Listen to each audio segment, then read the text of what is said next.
નજર કરીએ મહત્વના સમાચાર પર। સુરતના વેડ રોડ નાસિરનગર વિસ્તારમાં થયેલા વિવાદાસ્પદ અને ગેરકાયદેસર થયેલા ભૂતિયા ડેમોલેશનનો મામલો હવે સ્થાનિક કક્ષાએથી નીકળીને દેશના સર્વોચ્ચ વહીવટી કેન્દ્ર સુધી પહોંચી ગયો છે।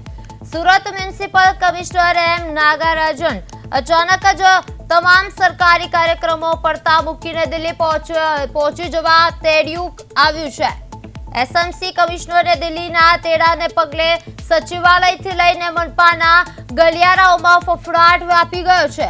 હવે સૂત્રોના જણાવ્યા અનુસાર દિલ્હીથી સીધું તેડું આવતા કમિશનરને તાબડતોડ દોડવું પડ્યું છે। હવે જોવાનું એ રહ્યું કે શું મોટા માથાઓ સામે કડક પગલાં લેવાશે। હાલ આ મામલે એસએમસી દ્વારા તપાસ કમિટીની રચના પણ કરવામાં આવી છે।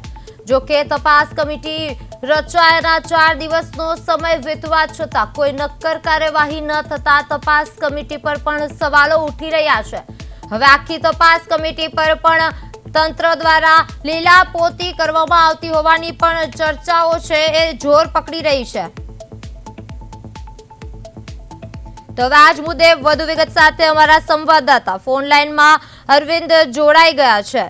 જી અરવિંદ, નાસિરનગરના કથિત ભૂતિયા ડેમોલેશન મામલે હાલની સૌથી મહત્વની અપડેટ શું છે?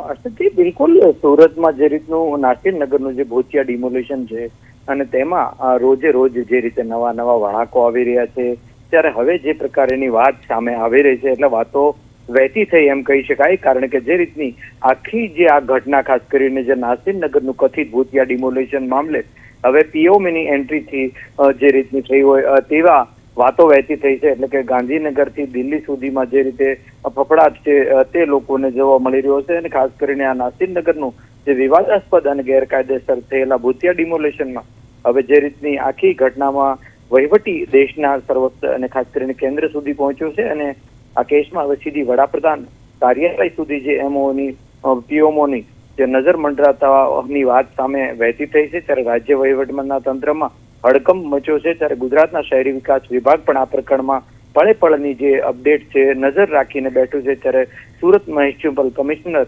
એમ નાગરાજનને અચાનક તમામ જે સરકારી કાર્યક્રમો પડતા મૂકી અને દિલ્હી જે જવાની સચિવાલયથી લઈને મહાનગરપાલિકાની જે ગલીઓ છે તેમાં ફફડાટ છે તે જોવા મળી રહ્યું છે। ત્યારે કમિશનરને આ તાબડતોબ દોડવું પડ્યું હોવાની જે વાત છે અથવા તો એમ કહી શકીએ કે દિલ્હીનું સીધું તેડું છે।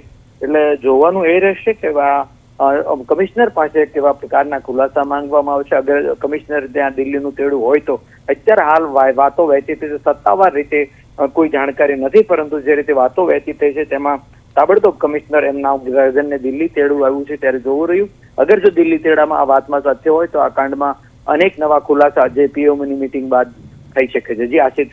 જી અરવિંદ, સમગ્ર માહિતી બદલ આપનો આભાર।